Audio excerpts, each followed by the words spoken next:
What's up, everyone? Kyle here. I am super excited to share that my audiobook version of Travel Tips is up now. You can find it on Audible, Libro.fm, and anywhere else that you get your podcasts.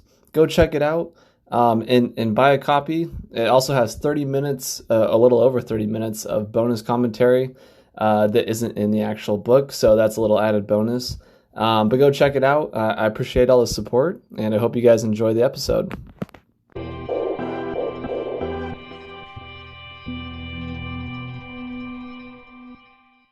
All right, welcome everyone. This is Our Travel Experiences. I'm your host, Kyle Rasmussen, and today I have with me Sue. Sue, how are you today?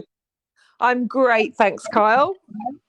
Good, glad to hear it. I'm very excited to talk to you today about your travels. I know you've had a lot of travel experience, and what really intrigued me when I came across your Instagram was it said over 40 solo female travel expert, which Yeah. I think is something that is kind of rare to see, and so I'm personally really curious about that. So I'm excited to hear your stories today. Okay, fantastic. Well, thank you very much for inviting me along. I'm happy to share my story. Yeah, so I know, as we were setting this up, you mentioned to me how, your husband passed away, and then you kind of rediscovered traveling. So tell me about that and how you became this solo female travel expert. Okay. So basically, I started traveling back in my 20s, where, well, way before like technology and anything like that. So I traveled solo because none of my friends were really available to come with me.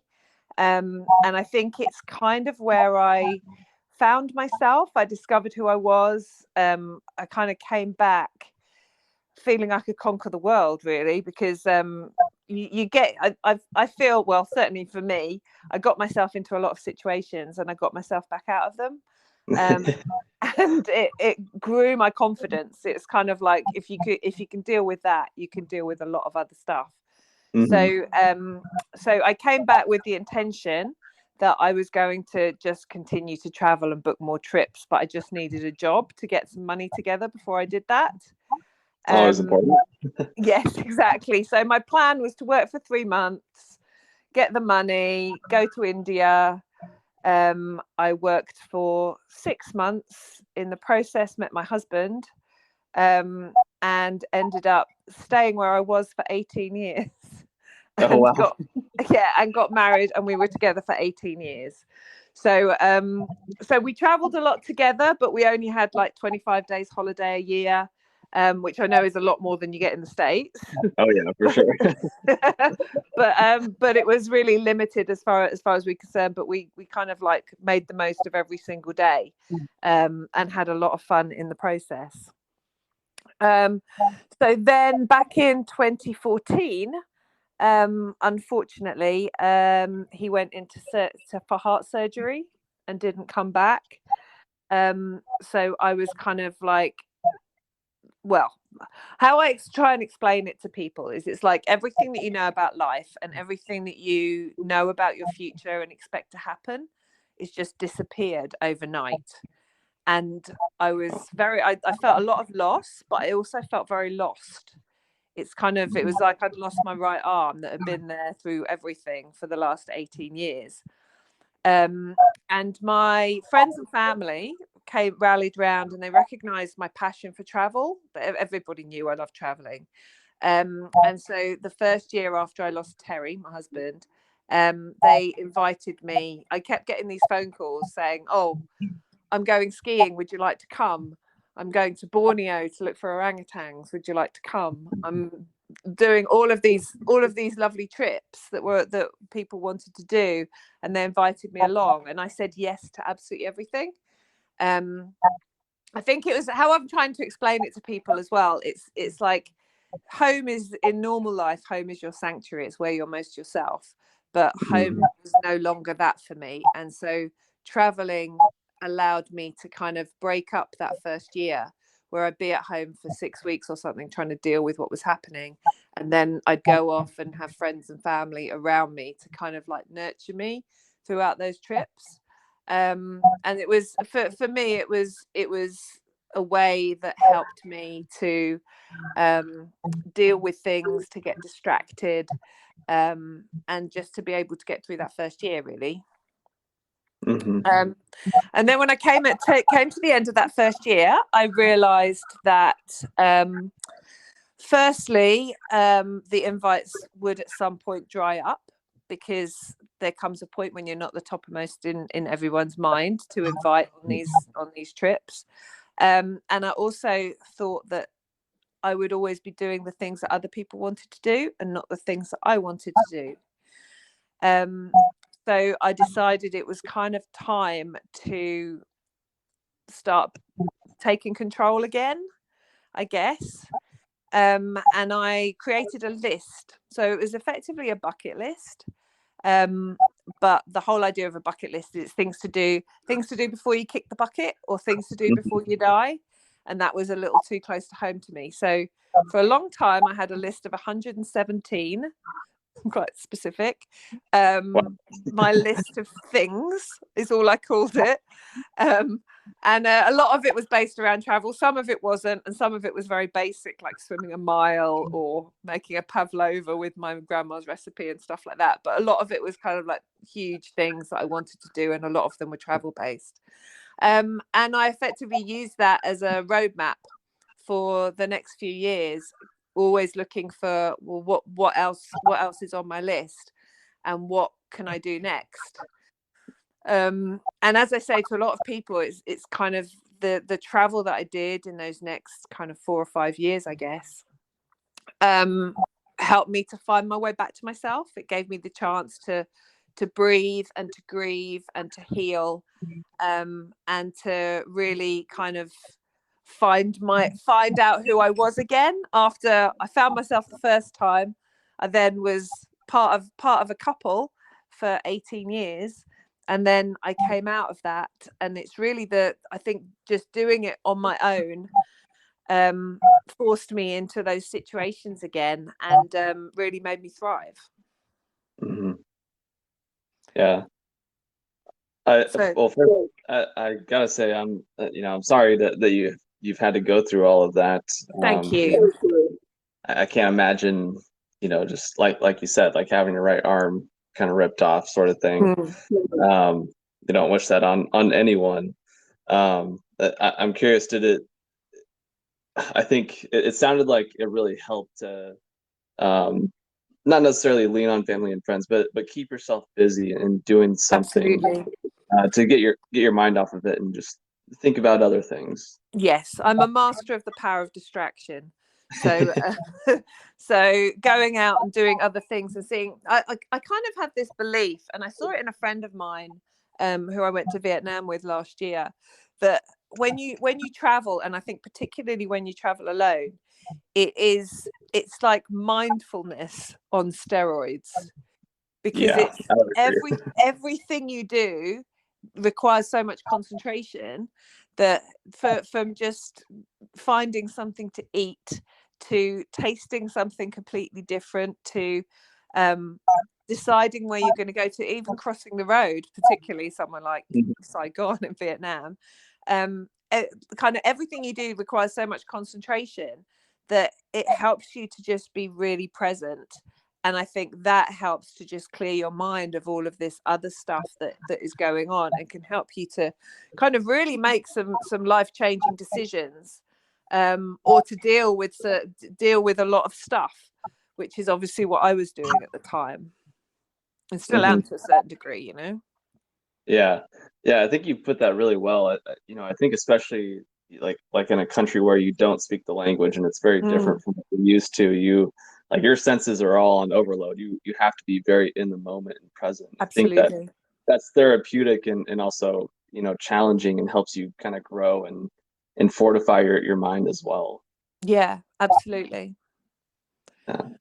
So how is your your travel journey over these last few years? How has it kind of changed and evolved as time has gone on?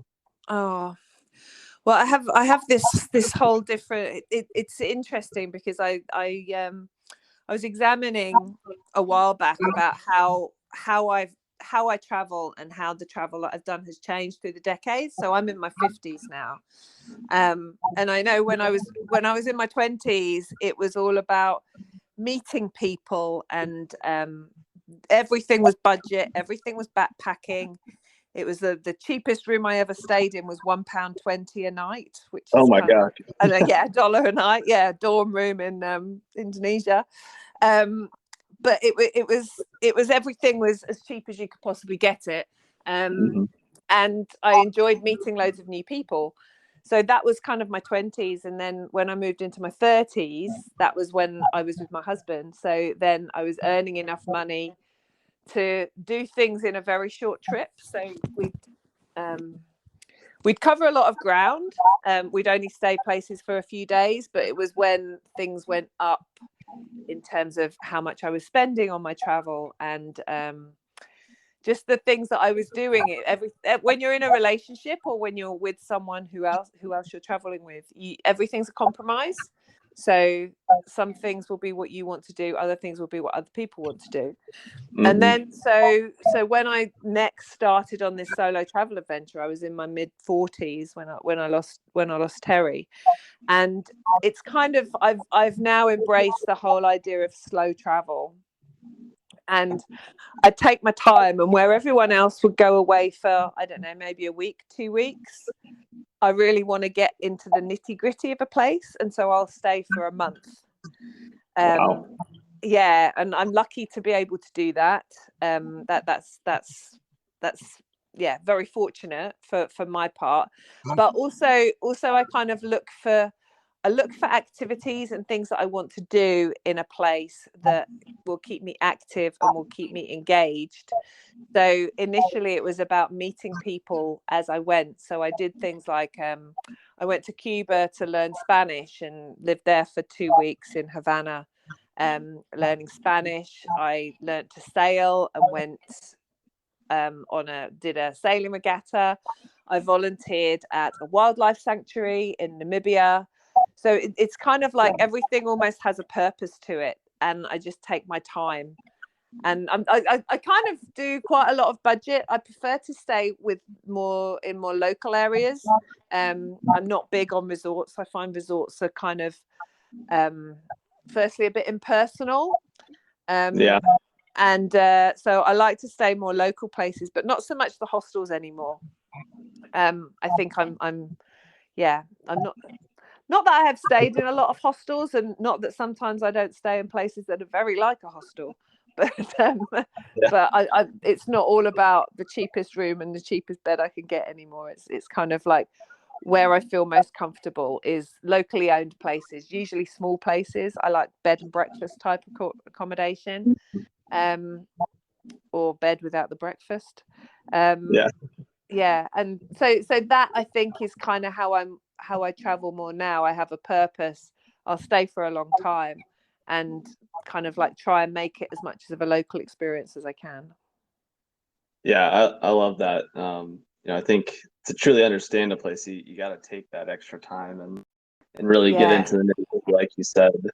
Do you before you go on these trips, like to Cuba, do you kind of research ahead of time and say, okay, these are sort of the things that I want to do, or these are the cultural things that I want to learn about? Yes. Okay. Yeah, so I always start with the big picture. I kind of have a look at how long does it take me to do. I read up on everything. Well, a little bit. I probably don't do as much research as I probably should. Yeah. But I do the main things. So I look at how long is it going to take for me to properly understand a place and to enjoy it in the way that I enjoy it. And that will be my start and end point. And then I'll have an idea about the kind of areas I want to visit, and maybe 3 or 4 key things that I want to do while I'm there. But then I actually do quite a lot of research while I'm on my trip. I'll often have all my accommodation booked, just because I like to know where I'm going and I like to know where I'm staying. And I think particularly for a solo traveler, I think location is key. So I have very clear ideas about the kind of places I want to stay, and it's generally more about location as well. And then I do a lot of it on the go. So I'll arrive in somewhere, and so for example, recently I was in Canada. So I arrived in Canada. I found in Banff, let's say I was in Banff for a week. I found the tourist information center on the first day, and then I just asked loads of questions. I was like, where should I be going? How do I get there? What do I need to do when I'm there? What are the places not to miss? Where do you recommend eating? Kind of like I just offloaded all of these questions. And so from there, I just got a plan of, right, okay, this I can't do on, the buses don't go on this day, so I have to do it on this day, and then create a plan from there. So a lot of it I do on the hoof because I like to take local recommendations. But the big picture stuff I will always do before I leave. Yeah, that's good. I always like asking, the locals, where's your favorite spot to eat, or Exactly. what to see, that sort of thing. 'Cause they're gonna know the real things that you need to do and see and try. Precisely. Yeah. And often it's kind of like in anywhere that you recommend that maybe a lot of tourists don't go to, or isn't really on the tourist trap, and they can obviously often give you some real hidden gems. Yeah, for sure. I'm curious. So, traveling solo around the world, have you made a lot of friends in different parts of the world? Yes, I have. I've made a lot of friends. Yeah, from various and a lot more. Do you know what? I think it sounds counterintuitive, but I genuinely believe I meet more people when I travel on my own. And I have friends all over the world. So I for example, I was in Canada, and I went to Toronto, and I met a girl I used to work with. I met two people who I met on yoga retreats, one of which I've since been away to Barbados with. And I met in Cuba, and I've met her in Iceland. And then I was in Vancouver, and I met one of the friends I made in Costa Rica. And then on Vancouver Island, I met one night with a friend of a friend who I met in Costa Rica. So it's given me a fantastic network around the world, actually. And I meet people all over the place, and sometimes they stick and they stay for a while. But I've done quite a few trips with other people that have stemmed from meeting them on my travels as well, because a lot of people know that I say yes to a lot of things, and B that I will generally be available, so that they often come to me, so, oh, do you fancy doing this? So one of them was recently, probably the most epic one was Bridget, who I met. She's German. I met her on a yoga retreat in Cuba. And we didn't necessarily really keep in touch. And then she'd seen on my life list that I publish on my blog, she'd seen that I wanted to climb Mount Kilimanjaro. So she got in touch with me and said, oh, do you fancy doing it? And do you want to do it in October? So this was just before the pandemic. So it was around my birthday. So I just turned 50. So it seemed a perfect way to celebrate turning 50, climbing Mount Kilimanjaro. Yeah, there you go. Yeah, so I hadn't seen her for maybe 18 months since we left Cuba. We met in Moshi at the bottom of Kilimanjaro. We spent 8 days, just the two of us, and obviously all our guides and porters and everything, climbing Mount Kilimanjaro together. She was the absolute perfect person to be doing it with. Then a week in Zanzibar, then went our separate ways. And although we're still in touch, and we keep saying one day we'll have another adventure together, because that was amazing, we don't really keep in touch on a regular basis. Do you know what I mean? It's kind of, you don't have to be in each other's pockets. But yeah, she was the absolute. I've got friends that I've known for years and years and years who I don't think would have been as perfect a companion to do an adventure like that as Bridget was. Yeah. What was that experience like, climbing Mount Kilimanjaro?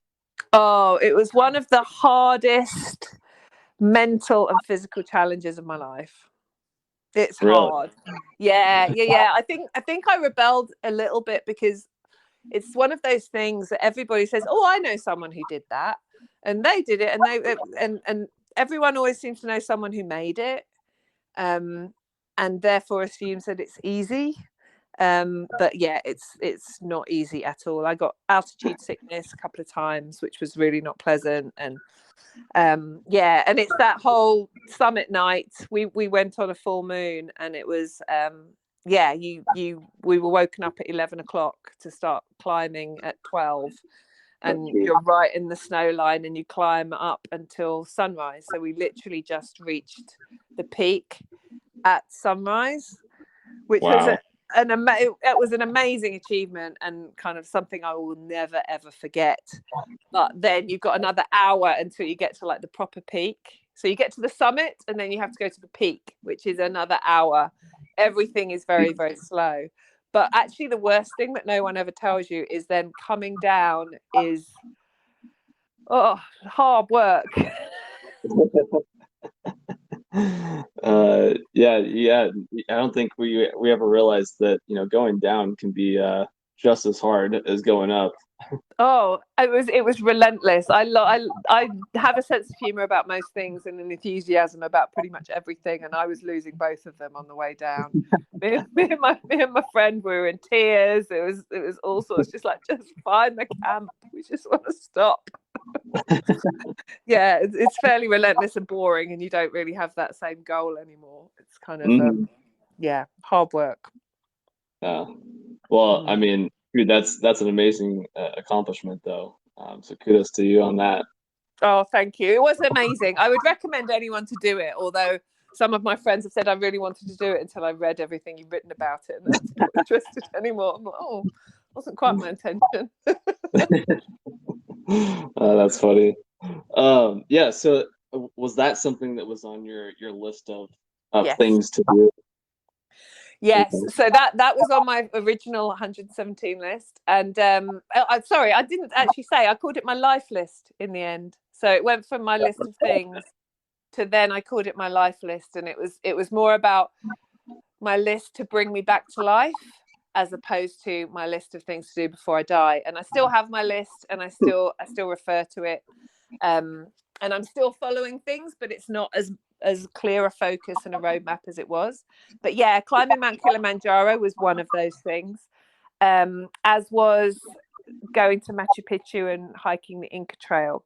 And I did that when I was in Peru, and it was when I did that and I had to deal with the altitude and everything then, that I thought I actually don't want to be too much older before I do Kilimanjaro, that's for sure. Because they're physically demanding. Yeah, I mean, I don't know how you know, the Incan people did that. Have you done insane. it? No, I want to, but actually, coming up later this year, I'm going to Everest Base Camp. Oh wow, would be. I'm definitely worried about the altitude sickness for that. Yeah, if expect it to happen, and if it doesn't, then you've done really well. But take it slowly. That was the big thing about Kilimanjaro. It's you can go up in 5 days, but there are more people who fail doing that because of the altitude sickness, because your body doesn't have the time to adjust. Whereas we were kind of like, look, if we're going to do it, we want to give ourselves the best chance possible. So we did it in 8 days. But you just got to take it really slowly. There's no kudos in rushing it and then not being able to make it. But I've heard that Everest Base Camp is amazing, and I half thought about having it on my list. It's not on my list. So I wish you all the best of luck. I'll send pictures. Yes, please do. So has that list got any shorter, or have you added more things over the years? I kind of had a revamp of it after about 3 or 4 years, because I took a whole load of stuff off that I'd done, and then there were things that were on it that I then realized I didn't want to do. So I took stuff off, like I had originally riding an elephant, and then I heard all the things about the unethical behavior about riding elephants. I'm like, right, that can come straight off. And I've since heard about even bathing elephants is not a great thing. So it's kind of like those kind of things came off. Running a marathon, that I thought, nah, I'm not going to bother now. Those kind of things. But yeah, and I added other bits into it. So I think it's now about, although I've done more than the, I don't know, 30 things. I think it's now on about 90 something. Okay. Wow. Yeah. So it was quite a focus. So when I wanted to volunteer somewhere, and I looked at volunteering, and then I thought, okay, which is a country I want to visit? Oh, Namibia's on the list. Can I volunteer in Namibia? Then I can tick 2 things off. Yeah, that's smart. So that's kind of how I worked it. Yeah. I'm curious, was it hard when you revamped it to take things off that list? Yes. Yeah, because you kind of, I think it's always hard because you put them on the list for a reason, and then kind of taking them off somehow feels that if you haven't achieved them, then you've kind of failed in a way. But I guess I really believe that I've been on this journey. It's kind of a cliche, but I really have since 2014. So for the last 18 years, it's been a journey, and what I want to do and how I approach life and travel and everything has evolved. So that's kind of why my life list was such a focus for me in probably those first 5 years. But now it's more kind of, I'll go to places because I want to go to them. They don't necessarily need to be on my list for me to feel. And everywhere I go, I'll find things that are unbelievable and amazing experiences that everybody should do when they're there, but I wasn't aware of them when I put my list together. And I also don't believe that it should evolve too quickly. Yeah. Huh. Yeah, so I haven't revamped it for a while, actually. Maybe it's the end of the year is often when I do those kind of things. Okay. Yeah. What are some things on that list now that that you're looking forward to checking off? Okay, so one thing that's looming quite large for me at the moment is Antarctica. Oh, yeah. Okay. So yeah, it's the one continent that I haven't visited yet, and I'm kind of feeling that I realize after spending a month in Canada in March that I'm not a cold weather person. So I kind of think, okay, yeah, Antarctica is kind of like that one big elusive trip that's still there. I'm hoping to do that, hopefully maybe next year. I really want to go to Central America and Colombia, and that's kind of the next big trip I've got in my head. I'd like to go and kind of refine my Spanish a little bit more in one of those areas and travel through Central America. Another thing that's literally looming quite large with me at the moment is doing an hot air balloon trip, which I've never done. Yeah, but my niece is just kind of a third, I think, of the way through a big European trip, and she finishes in Cappadocia in Turkey around her birthday. So I've got a plan to go and meet her, take her on a hot air balloon, because I've never done one before. And obviously, if you're going to do one for the first time, it's got to be somewhere spectacular. And that's kind of on my list of, somewhere amazing to do a hot air balloon ride. Yeah, that sounds amazing and a good excuse to go do it for sure. Exactly. Well, once I heard she was there, I'm like, oh, that could fit nicely. Yeah. So they're kind of like the 3 big things that I've got in my head at the moment. But I'm sure there'll be other things before the end of the year. I stayed in an ice hotel when I was in Canada. That was a big thing to tick off my list, which was amazing. What was that like? Was it really cold? It was really cold. It was really cold. But it was an amazing experience, because I booked like a cheap room, because I thought, just not that any of them are cheap, but you know what I mean? It's kind of like, I thought it's all about the experience. It doesn't matter where I sleep. It's about the experience. So I found my room, and it was kind of this box of ice with a bed in it. That was fine. And then it just turned out, I think this is what I say, the highs and lows of solo travel is they had this kind of Nordic spa area. So the whole thing is you can go and explore the ice hotel, but there are all these rules about how you can best stay warm when you're there. And one of them is warm your body up. So they have this spa area, but you have also a main hotel room. So the nervous thing for me was coming down through this busy hotel in my robe on my own, to then go out in the snow. I had none of the right clothing. I rarely have the right clothing to then get in the hot tub. And I was kind of watching out, hoping other people were there. And then I got there, no one was there, but this guy came and helped me, and he asked me what my room was. I told him, and then he said, okay, I've just given you an upgrade. And he says, and I think you'll love it. And I don't think that would have happened if I hadn't have been on my own. So it was the nervousness of walking through this big hotel, really busy hotel in a robe on my own, was the downside, but the upside was the upgrade. And it was just this stunning kind of like ice sculpted room that it was pretty magical, actually. Yeah, wow. Yeah, I think that's a good story that highlights the highs and lows that you go through traveling solo. I know I've definitely experienced both those highs and lows of when you're on your own. Sometimes it can be awkward or uncomfortable to be in a situation, but then you get some perks that you wouldn't get if you were in a group as well.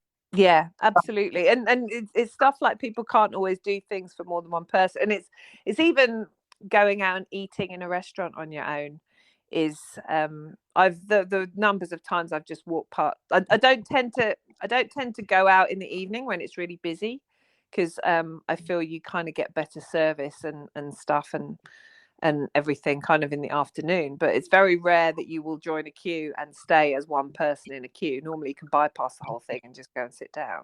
Yeah. There's definitely a pros and cons to any way that you travel. Yeah. Totally.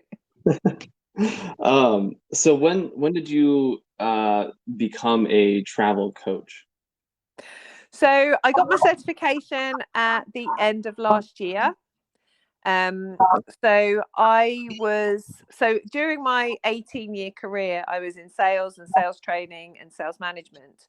And during that time, I did a lot of coaching. I had like 15 years coaching experience around careers and self-development and all sorts of stuff like that. So I always loved coaching and loved seeing the transformation that you create in people. And obviously, as we've talked about, I love travel. And then I found a travel coach network, which combines the two. And it sounded like an opportunity too good to miss as far as I was concerned. So I took my certification, which took probably 3, maybe 4 months. I probably could have done it quicker, but I'm not very good at kind of self-learning. So I got my qualification. So I've been travel coaching now since then, which has been really interesting. So I've had a lot of fellow widows come along who are just kind of starting to get their heads around being on their own, wanting to travel to fulfill all of these ambitions, but a little bit nervous about it. So I'm trying to inspire other women who are in a similar position to me to help them to kind of find an adventure and find what they want. Because I believe that traveling alone, I don't always travel alone. I travel with friends and family still when often. But I think the whole idea of doing what you want to do and not having to wait for other people gives you a huge amount of freedom to be able to do whatever you want. So when I went to South America, for example, I originally went with my friend who wanted to do Argentina. So I was with her for two weeks doing that. But then it's kind of like she has to come back for work. And I'm like, right, I'm not just doing this. That meant I could carry on to Bolivia and then on to Peru. And I've got the confidence to do that. And I think that's the joy of solo travel, is it gives you this huge freedom to really have the confidence to go and tackle anything really on your own. Yeah, definitely. The more you do it too, I feel like the more confidence you gain, and totally you build up that experience. What was that like?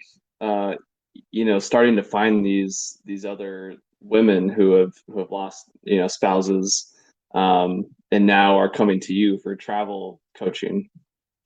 it's kind of it's made me realize I've kind of started to find my people, you know, because I've been blogging now. So I started my blog, which is Sue Where Why What.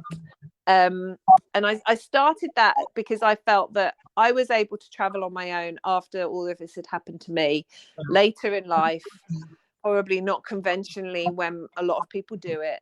And I thought, I can't be the only woman who is on her own later in life. I knew friends who were going through separations, and kind of like now with my age group, there's a lot of people whose kids are moving away and they're becoming empty nesters, you know. And I kind of thought, well, I've got the confidence to do this because I did it way back in my 20s, whereas not everybody would have this. So if I can help anybody to find the confidence and the inspiration that if I can do it, anyone can do it. So that's kind of why I started my blog. But when you're doing these things and you're starting this creation, I don't know if you find this with your podcast, you put it out there and there's a lot of effort to try and find the right people for your voice and for your story.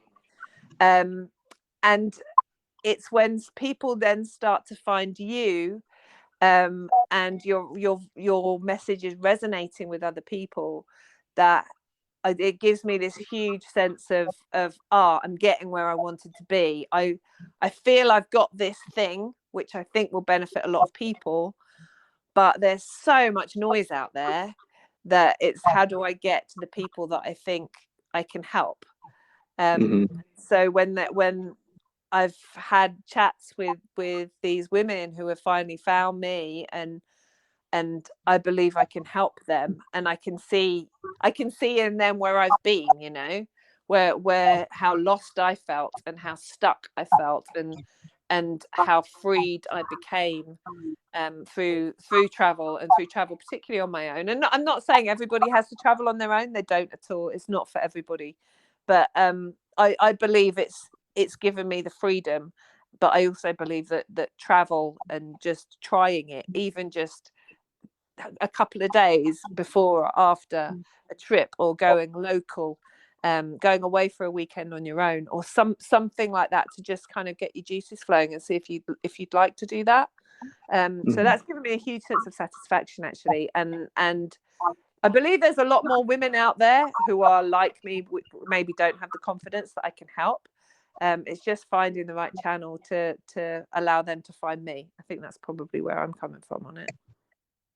Yeah, definitely. And in my brief, when I looked at your website and blog and all of that, I mean, I think you're the perfect person to come to if I, you know, have any questions, or, you know, looking for any coaching. I mean, you got it all there. You got lots of great advice on there, and it's really inspiring, honestly. Oh, thank you, Kyle. I appreciate that. It's been a labor of love for a very long time. Yeah, well, you know, I think it's always amazing to see, you know, a passion come to life. Yes. You know, I think that's one of the coolest things that you can do as a person, is find a passion and pursue it, and you know, see what happens with it. Yeah, absolutely. And it really is my passion to kind of show people other places that they might not have thought about as well. And certainly I find that writing my blog, and I've got YouTube as well. So I've found a real love just this last year, I think, of just doing the videos when I am somewhere. And I feel like it's weird. I say it to people, I feel it's quite sad because I've got me and my GoPro and quite a long arm, and I take them everywhere, and it's like I'm taking a friend with me. And so it's kind of, but I love showing people different things that they can do, giving advice on what they can do when they're there, and maybe showing a different aspect and opening up part of the world that maybe they even haven't thought of before, or they thought of it but they weren't quite sure what was there, or something like that. I get quite excited by. Yeah. What's maybe, I think it said you've been to 80 countries, is that right? Yes, 80, yeah. That's amazing. I've had a long time to do it. What are maybe some hidden gem countries that people don't know much about? Oh wow, I'm not sure if they're hidden gem. Well, I have to say I've spent quite a lot of time over the last few years down in the Caribbean. Okay. And so some of the islands around there, I mean, my favorite country in the world is Cuba, for starters. I love Cuba. It makes me feel alive every time I go there. But then there's also some of the smaller islands, like Grenada, for example. Less people go and visit Grenada, and I just absolutely fell in love with it. The people are amazing. It's I spent a couple of months, one in St. Lucia and one in Grenada.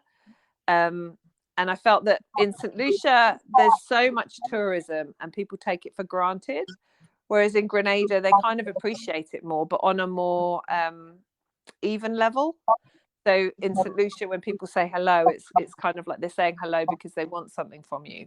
Whereas I very much felt in Grenada, when people said hello, they're just like that. They just want to say hello. They want to have a conversation. They might not know you, but they're interested in why you're there. And I found beautiful island, and just with some really lovely, friendly people. Similarly, in the Caribbean, Dominica was another one that just took me by surprise. It's not like any other. It doesn't have the beaches, and it's not all about those beautiful sandy beaches that you see in the Caribbean. But it's just stunning, very volcanic, with hot, like everywhere's got a boiling lake. I was taken up at one point, taken up into like the rainforest, and this guy was like, "Oh yeah, I've only ever taken like 50 people up here." And wow. me and my friend were the only two, and there was this tiny little it's like a hot spa overlooking the town in the middle of the rainforest with a hot waterfall coming down into it. And he was like, "Oh yeah, that's fed by the boiling lake." It's like, how does this stuff even work? And another thing, in Grenada, I did this hike to a place called Golden Falls, which is literally that. It's a gold waterfall. And there's a cold waterfall, which is the big one, and then you move next to it, literally just like 3 feet away, and you've got a hot waterfall. Oh wow. And all the rocks are kind of like is yellow gold, and the water is yellow or gold because of the rocks it's flowing through. It's kind of amazing places like that. Oh, and then Puerto Rico. I know it's a much more visited country for North America, but I was 3 weeks there, and I barely heard another English accent. And the bioluminescence bays there just blew my mind. I don't know if you've ever experienced that at all. I certainly hadn't.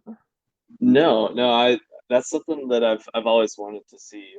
Oh, it's amazing. It's like you're going in a glass-bottomed kayak, and it's those sci-fi films where they go to warp speed, and all of a sudden all the stars are rushing past you. It's literally like that under your kayak. Oh, weird. And it's like lights coming from your oars. It was an amazing experience. Yeah.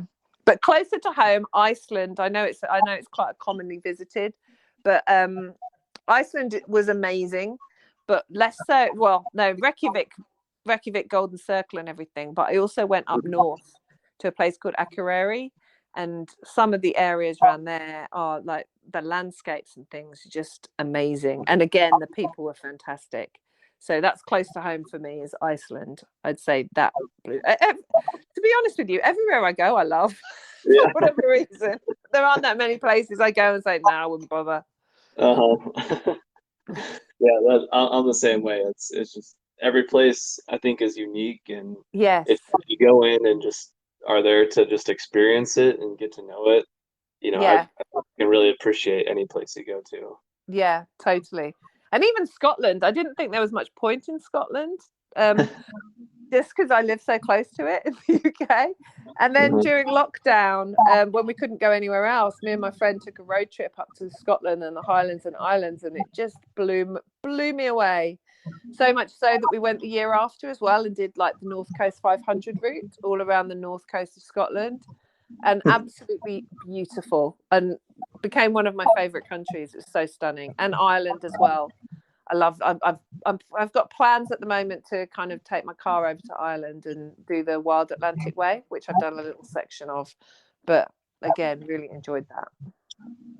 Yeah, wow. I feel like why I asked you about has your list gotten longer or shorter, because like when you're traveling, I feel like every time you go to a place, you hear of two or three more places, or you Yes. always find something else that you want to do. And so I feel like that list never really gets shorter. No, it never gets shorter, but I'm also a believer that it's good to always have a reason to go back. So if I leave somewhere and if you hear about something but you can't quite make it there because you didn't know about it, and so your schedule doesn't allow for it and all that kind of stuff, I do have this whole feeling of, right, okay, that's fine, because it gives me a reason to come back, and that's always a good thing. You never want to have 100% seen everything. Yeah, I like that. Well, Sue, any other travel stories you want to share? Anything about your travel coaching, or just anything in general? Not necessarily. I mean, I have travel stories coming out of my ears. I have lots that I could share. But I think for what I was saying about where I'm going with my travel coaching, I hear a lot from particularly from the women that I'm trying to serve, of I want to travel, but I just don't know where to start.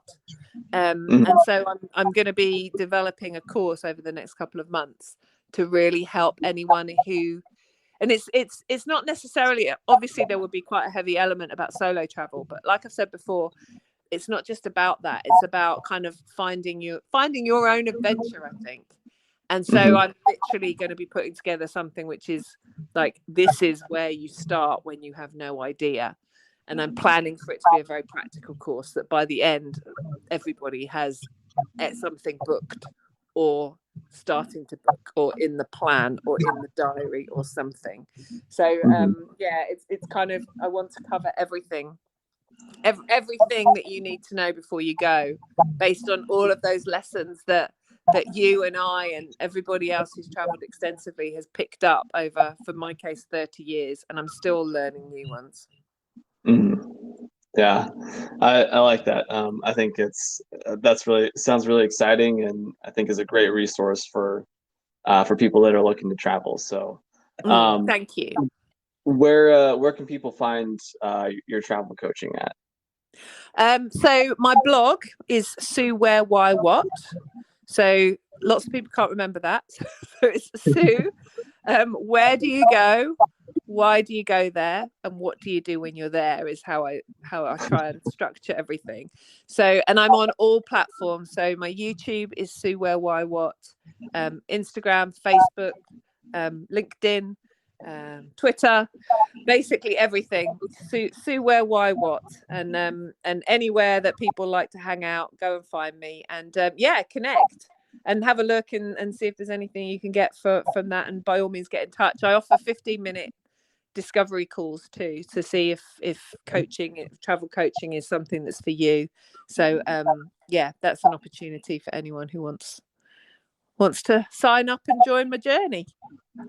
Yeah, I love it. I've enjoyed following you and looking through your website, your Instagram. You got some amazing pictures on your Instagram. Thank you very much. Well worth the follow and checking out what you got going on. I haven't had a chance to read too much of your blog yet, but from what I have read, I've enjoyed it as well. Thank you, Carl. I appreciate that. Yeah, I think everyone should go check it out. But Sue, it was great chatting with you. Thank you for sharing your journey. I know some of that may be hard to share, but I think it's really inspiring for me and for the listeners, and so I'm really glad that you took the time today. Oh, thank you so much. And thank you so much for inviting me. I've really enjoyed our chat. Yeah, of course. Well, you have a great rest of the day, and I look forward to seeing you somewhere around the world soon. Yeah, thank you very much. You too. Take care. All right, bye. Bye.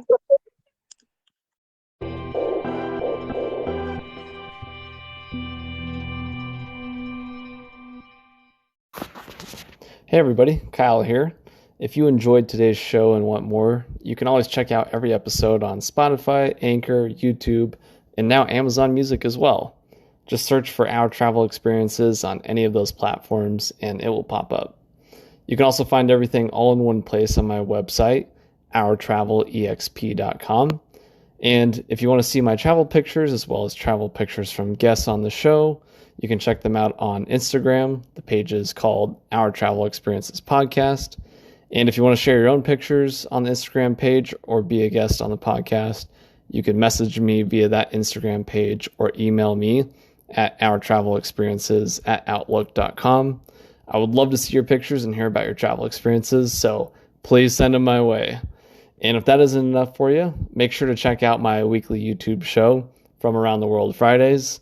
Every Friday, I'm taking 5 to 10 minutes to answer questions from listeners, share some souvenirs that I bought over the years, share my postcards over the years that I've accumulated, or share videos and pictures from one particular city or country that I visited, and so much more.